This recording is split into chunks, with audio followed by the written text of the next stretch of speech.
Okay, so let's talk about how learning is procrastination, shall we? Um, if you're somebody who struggles with procrastination in general, with getting things done, I think you are very susceptible to this because I am, and I'm somebody who struggles with that. Um, by the way, if you're new, this is kind of a new side project that I have. A very informal, rough kind of podcast slash video podcast. If you're watching this, it's on YouTube or it's in the normal podcast apps. And the topic I want to talk about, which I don't see, I mean, maybe I just haven't found them, but I don't see a lot of people doing this, just talking about the struggles of getting things done in life, right? Like there's a massive market about like productivity stuff, but it's always about prescribing solutions and everybody selling you on their new framework. And I'm sure there are also like a ton of productivity podcasts, but I don't know. I've never really found any of them to be appealing to listen to. Even like the best ones I would listen to, like Cal Newport, the guy who talks about deep work and focus a lot, and just never really found appeal. So this podcast, this mini project of mine, it's very rough, very unedited, as you can tell already. Very rambly, very disorganized thoughts. Zero prep going into the episodes because if there were to be prep, I would procrastinate. And if you are frustrated by just wanting me to get to the point, yeah, you should just listening will infuriate you to this. So you should probably bail now, probably. That's two probablys. And this is more for people who might want to listen to something that's a little bit slower in pace. So this is very information, not dense. I was looking for the opposite word of dense. I don't know what it is, but this is very information sparse, let's say, right? Which means if you like to listen to something sometimes while doing other stuff, but also don't want to listen to something that maybe requires too much focus, then this might be for you, right? This might be like 5 people out there in the world who like fit that criteria. But hey, if you're one of them, welcome. And so today I want to talk about the topic of learning as procrastination. I think this is huge. It's massive. And I kind of have thought about this. I don't know if like by myself or unbiased, or I think it's my own.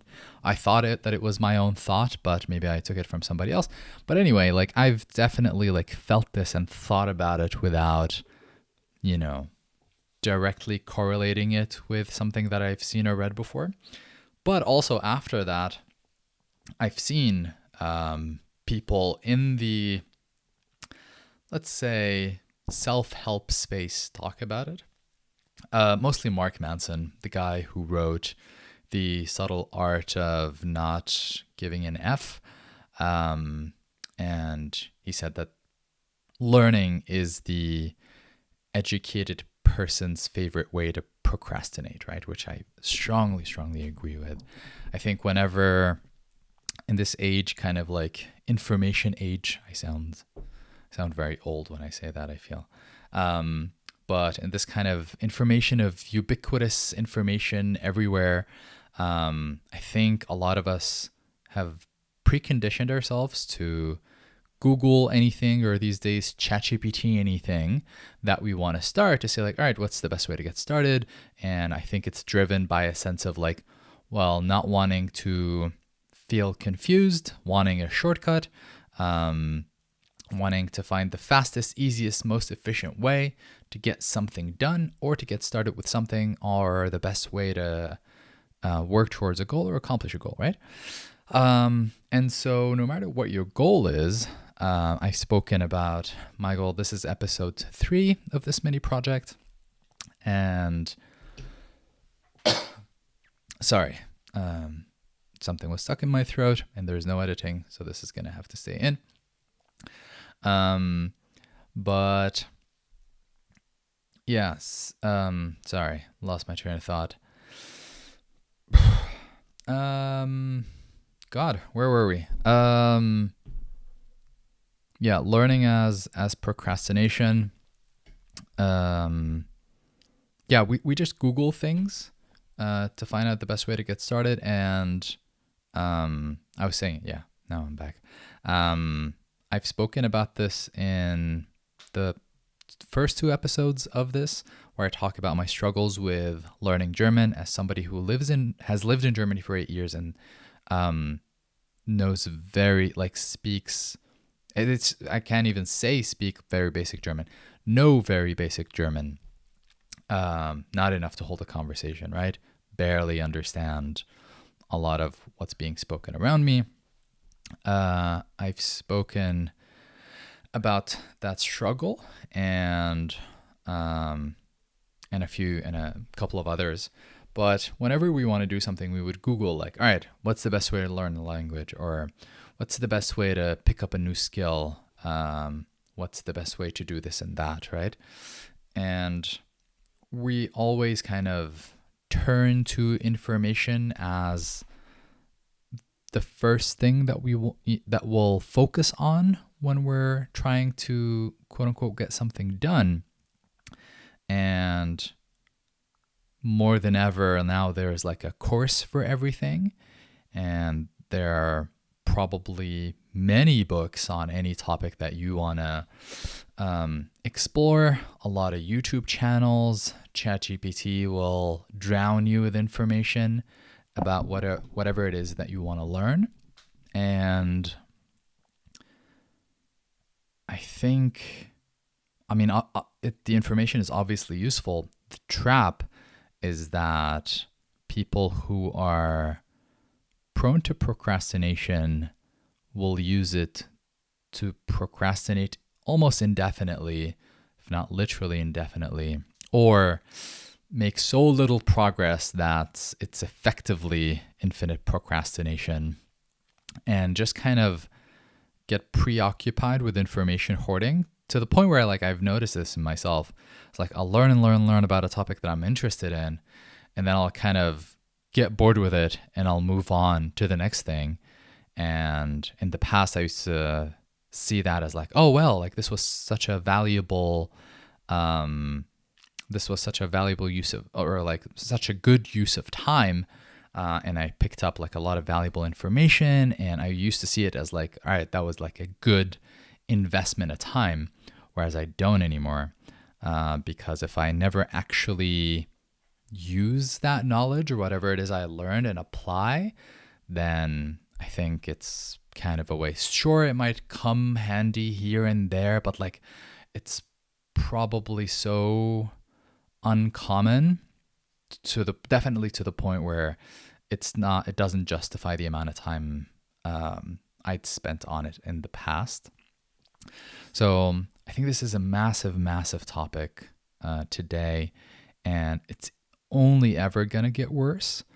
But at the same time, the good news is I think we have the tools, if we are to pay attention to this, that would allow us to take action also faster than ever before. But I just wanted to talk about this today, with the main goal being almost for anybody who's watching or listening to draw your attention to this, in case you are somebody who struggles with getting things done, struggles with procrastination, and maybe you never really examined this and kind of thought about it consciously, right? This learning as procrastination thing and this whole information hoarding topic. And I think I think we do it in a few ways and for a few reasons, right?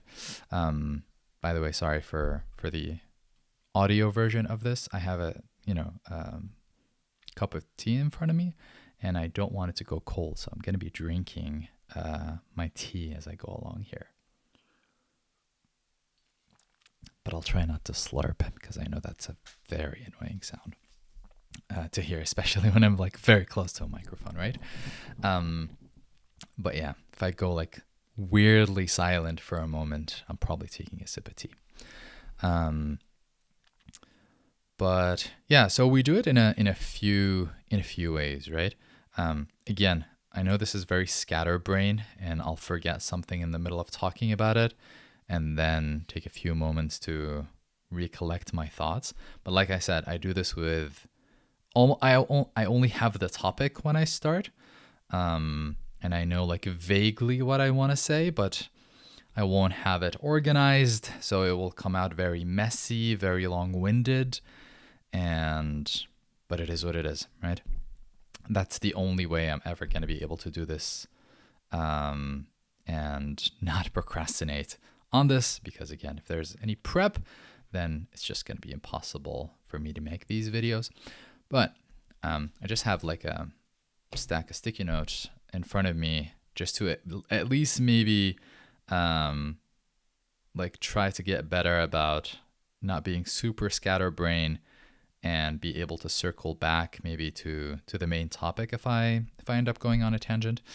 But the ways I think most of us procrastinate with learning is through books, courses,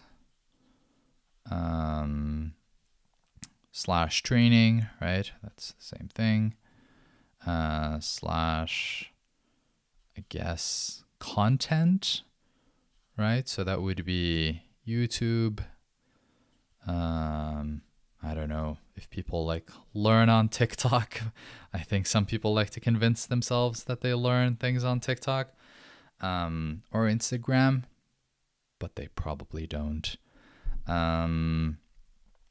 Yeah, I think content, as in like I'm just using that almost like social media slash YouTube. YouTube is not like so much social media, it's just kind of media. Books, courses, those are probably the main ways, unless I'm missing something massive. I mean, hell, some people might put in universities in there. Some people will tell you like kind of a degree, like if you spend the same amount of time that you would in university, but instead spend it by trying to immediately work in the field that you were studying, that you would probably get way further ahead. But that's not really like the focus of what I want to talk about, because I don't think that's something that people are falling into all the time. It's like, oh no, I signed up for another university degree. But like the whole thing with books, courses, TikTok, YouTube, consuming content, constantly consuming content and hoarding information, thinking that it's helping us. And don't get me wrong, like one of the things is, and I think the kind of the mechanics behind this are fascinating, because especially with like buying a course or a book, the act of buying it feels really good, right? It gives you this sense of like you feel like you've taken action, and you feel like you've committed. You feel like you've taken a first step. You feel like you're being serious about whatever it is, and you see this, and in a lot of cases that's true. Just to kind of call that out, I think it might be relevant. I work at a company that sells trainings and courses. And so, but I also have purchased a lot of courses and books and trainings in the past. So I know this feeling firsthand. And I'm not saying that it's all kind of worthless or useless. A course or a training or a book or whatever it is can be an amazing accelerant for whatever you're doing, if used appropriately, as in you're learning a little bit, immediately applying, then learning a little more, immediately applying. But I don't have official numbers on this. My guess is that number is easily under 10%. Probably wouldn't be surprised if it's closer to like 1% or less than 1% of people who buy a course or a book actually then start it. And then of those who start the whatever it is, the book, the course, the training, then actually take action, right? So it's probably, I don't know, I don't want to make up numbers, probably just a very small fraction of people who even buy the thing use it. And then of those who use it, as in consume the content, fraction of those ever take action. And then a fraction of those who take action then ever stick with it beyond just like an initial honeymoon phase and a burst of random motivation / New Year's resolution maybe that got you to start something. And then you end up never really sticking with it, right? And this is actually something that at work I'm really proud to have been able to do this year, in the community of, when somebody buys a course from us, from the company where I work, they get into they get a free 1-year membership to a community attached to that course. And in it, we now do this thing that helps people take action, kind of like an accountability group setup. And it's been like, it worked more and better than I could have ever hoped for. And it's been amazing really to witness. And it was kind of like a big inspiration for me to do this podcast to begin with, because this is a topic that's very close to me. It's something that I've struggled with for the longest time. So I designed something to help people take action that would have helped me if I were in a similar situation. But because a lot of the people that buy our courses and trainings at the place that I work,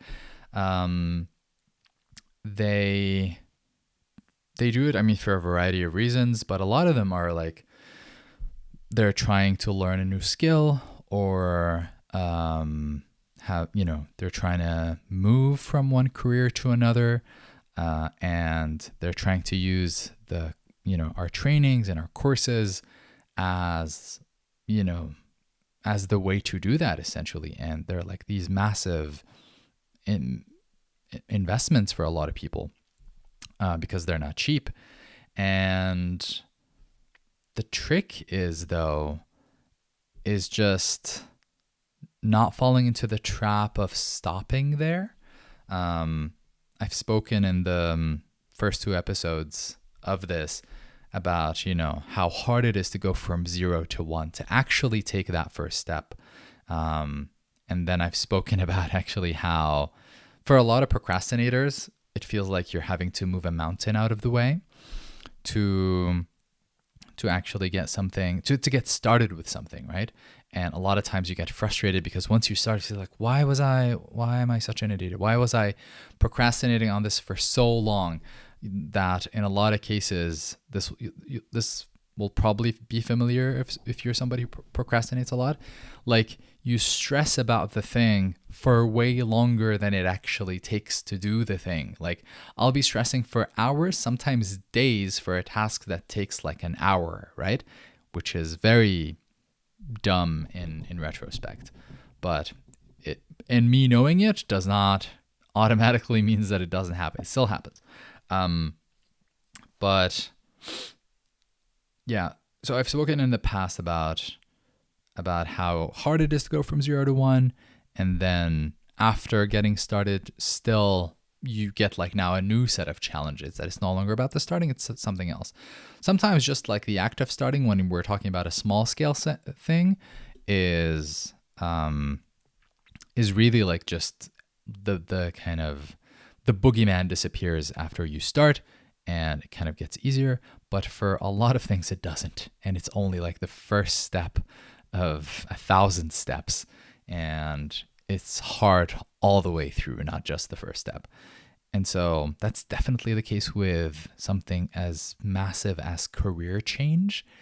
The problem is when somebody just takes that first step and are so happy and they were so focused on maybe getting to that point and going from 0 to 1, which is legitimately excited. So I don't fault people for that. And it's good to like be able to leverage that energy to then continue. But the trap is, yeah, just almost having your brain short circuit, being so happy that you did that first step, that you then stop and kind of reward yourself by immediately like taking a break or something, or like starting to go easy on yourself instead of, the opposite of like, okay, shoot, now I actually need to put in the time and the effort. But I really think that's what happens in a lot of cases when people buy a book or buy a course. And I think courses and trainings are even more nefarious for this, because first, now you spent a bunch of money. So now there's a bunch of money that you had that you don't anymore. And that has a lot of opportunity costs attached to it. But then two, you don't get anything out of it for a lot of people, I would say. Because they either never start the course, immediately procrastinate, and they're basically just addicted to that feeling of saying to themselves, I'm putting my money where my mouth is and committing to this thing that I've been talking about. And now I've like committed by paying. And now it's like, oh, okay, but now I have this course and I can watch it anytime. And that's one of the tricky things about courses. And then you just say like, all right, I'll start next week, the week after. And then that whatever motivation that got them far enough to actually buy the course is gone. And now they're busy with something else. And now maybe they can't even get back to that same headspace that had them so excited about buying that course or leading up to buying that course in the first place. Or maybe you bought it because it was on sale and it was for a while. You were like, yeah, I don't know, I'll get it, I won't get it. And then you figured like, all right, it's on sale, I'll just get it and maybe I'll start later, right? Which is like, that's a whole other can of worms. But I think a lot of people are just addicted to that feeling of like, you buy this, like, and you get this spike of just feeling good and feeling like you've taken action, even though it's almost like just pseudo action, right? Like this is in the realm of preparation, not in the realm of doing. And that's the trick, I think, the trap that a lot of us fall into. And so courses, I think, are notorious for this. Books as well, especially with a book, depending on the type of person you are. Like, I'm not a native English speaker. You can tell by the way I talk, and my weird accent. I think I have a little bit of weird Irish in there because I work with, I have Irish colleagues, and sometimes I think I can talk faster than I actually can. Like in my head, it's like, oh yeah, I can talk at this speed. And then I try to say things fast and then it kind of comes out as a jumbled mess. But not being a native English speaker, I am very slow at reading books and also never really read books as a kid. And so this is more of a thing I picked up as an adult. I always like romanticized about the idea of being somebody who reads books. And I've only read like a couple of, novels or fiction, but mostly try to focus on reading nonfiction, business books, sometimes history, things like that. And I'm just very slow. I have an easier time with audiobooks, but also, yeah, I don't finish a lot of them. And a lot of them I just kind of completely forget shortly after having read them. But there's this other thing about books, which is unless you're somebody who finishes them really fast, there's like kind of a time investment and like it happens over, in my case, usually weeks up to months. Sometimes I'll pause something and come back to it. And so all of that could be looked at as just procrastination, delaying action, right? Rather than like reading chapter 1 and immediately starting to apply whatever chapter 1 is talking about, I'll be like, no, I need to read the whole book, right? That's kind of just automatically what my brain does. I don't even think about taking action. It's like, no, I'll finish the book. And maybe in my mind is like, all right, I'm really excited. I'll finish this book in a week, but then I don't. And then the week becomes 2 weeks and 3 and 4 and 5 and 6. And then the action never comes. And then again, like in a few weeks' time, and I'm in a different headspace and I'm no longer maybe interested in that thing. And now it's on to like the new interest and the cycle repeats. It's like, oh, let's get a book about that now. And just the same problem repeating over and over again. And so apart from all of that, the reading a book feels like an accomplishment. When I've read a book and there's like, it gives you this fake sensation of now being knowledgeable about a topic where it's literally, I think, every time the equivalent of reading a book about swimming if you've never swam in your life and assuming that you can now just jump in the water and that you won't immediately drown. It's literally the same type of delusion, but I don't know why the brain somehow convinces itself. And maybe it's also partly like that books, to excite you, want you to feel that way. They want you to feel good about reading the book. They don't want you to, like, they don't want to talk down to you. They don't want to tell you, like, they don't want to like keep sprinkling in reminders of like, hey, don't get any ideas about thinking that you're an expert on this now. You're an idiot who doesn't know anything, and you should keep that in mind and like maybe copy pasting that every 2 pages just so that you don't fall in the trap. Maybe they assume like, hey, you're an adult. You should know that reading a book does not equate to actually having experience in whatever you're reading about, and that the experience only comes from doing.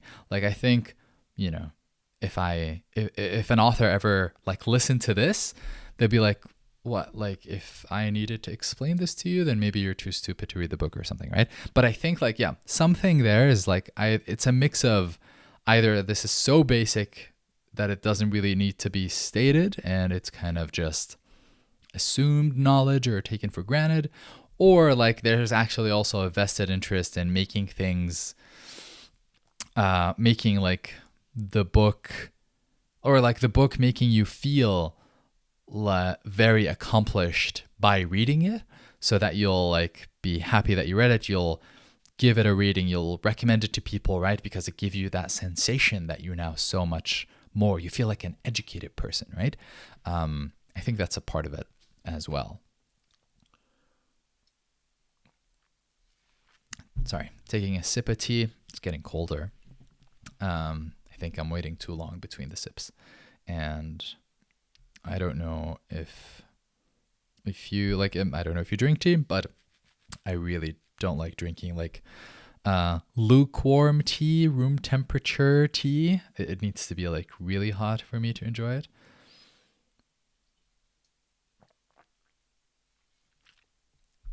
Anyway, so yeah, I think this idea affects probably millions, if not billions, essentially, of people around the world.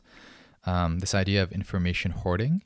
And I really have come to strongly believe that even when we're talking about actual skills that, you know, if you were to do something well, you kind of need to, I don't know, be trained in it legitimately.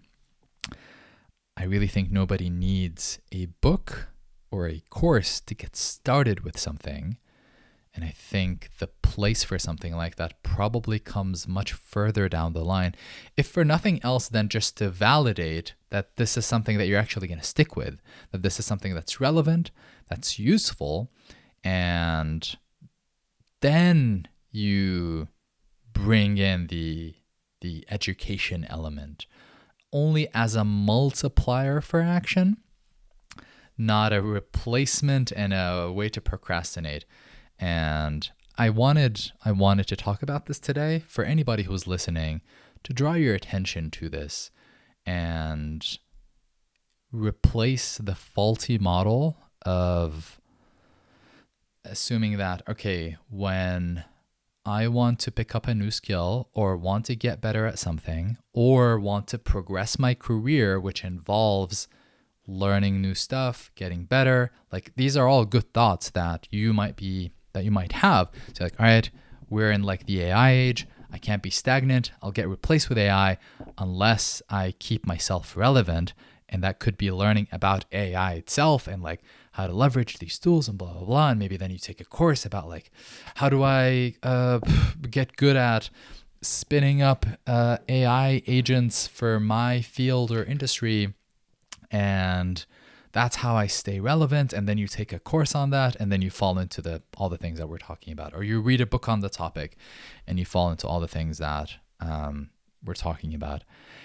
And so that's what I hope you would keep in mind listening to this, and maybe examine yourself, like how often do you do this? How often do you fall for this trap of just accumulating knowledge, hoarding knowledge, as opposed to what some people call just-in-time learning, which is only literally learning enough. And we're talking like spending 30 minutes up to an hour, maybe quickly researching something, literally in order to take action that day. And you don't even know enough to like, that you would know what to do tomorrow. And that's tomorrow's problem. And then you learn about it tomorrow.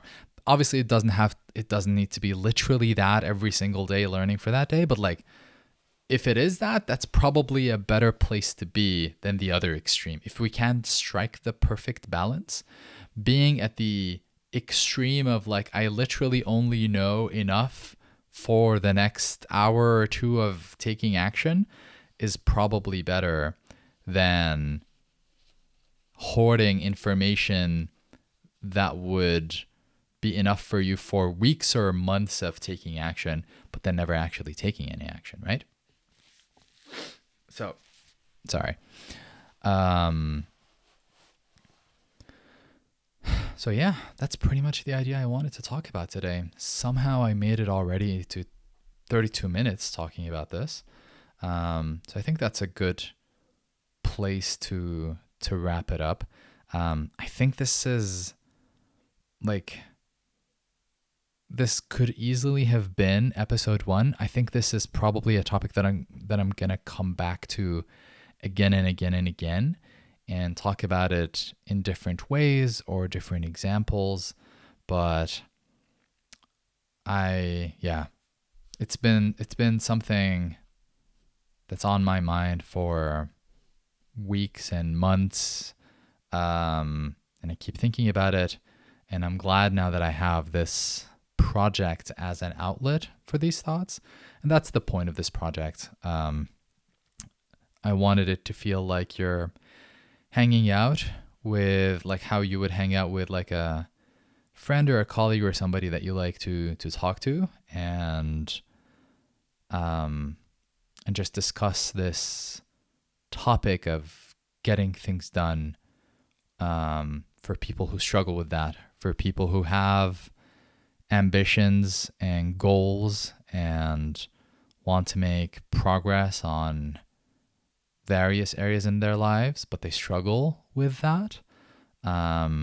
Just kind of venting, knowing like that other people have like similar challenges, thinking out loud about solutions, calling out traps to watch out for, and yeah, maybe something useful will come of that. Again, what I've said in the first 2 episodes of this, and I'll try to say it every time, this isn't a place where I just pretend to know all the answers and like, say that, all right, like you need to watch this video because, oh my God, like, slight tangent, so many YouTube videos now like use this same stupid templates. Maybe it's not stupid, but I've seen it so much that I'm just kind of fed up with it. Of like, whether there are a couple of variations on it of this fixes everything, and it'll be like about an exercise or a morning stretch that you do, or a technique or a hack for some sort of area, whether it's like product, this fixes everything. So that's like one title that I find very frustrating. I hope I don't use these. And the other one, what was the other one? I just had it. So one of them is this fixes everything. Oh, and the other is like, give me 5 minutes and I'll tell you, and I'll give me 5 minutes and I'll tell you everything you need to know about X or Y or Z. I don't think I'm quite getting it, but it's like this format of give me 3 minutes and I'll change your life kind of vibe. Or give me 58 seconds and I'll change your vibe. Okay. I'm actually guilty of having done a video with with the company that I work at a few years ago. It actually did pretty well, but it had that time component, but it didn't have this pompous, pretentious, give me like whatever minutes and I'll change your life kind of vibe. But yeah. So this isn't that. This podcast is clearly not that. I don't think anybody at this point, if you're this far enough, were expecting that. Probably 90% of people who might have accidentally stumbled upon this podcast would have quit way, way, way long ago, because this is very rambly, very disorganized. But I don't know. I haven't come across anything that's quite like this in terms of just trying to be candid, almost like a public journal of thoughts around the topic of getting things done. And I just hope this is useful. So yeah, I think I'm going to call it here for today. Topic of learning as procrastination. Try to see where you do this and where you fall into this trap. Let me know in the comments. This is a tiny channel / podcast, and I'm going to be obsessively checking the comments for it. So please let me know in the comments if this has been helpful, if this is something that you struggled with, and yeah, let's have a chat about it. I'll see you in the next one.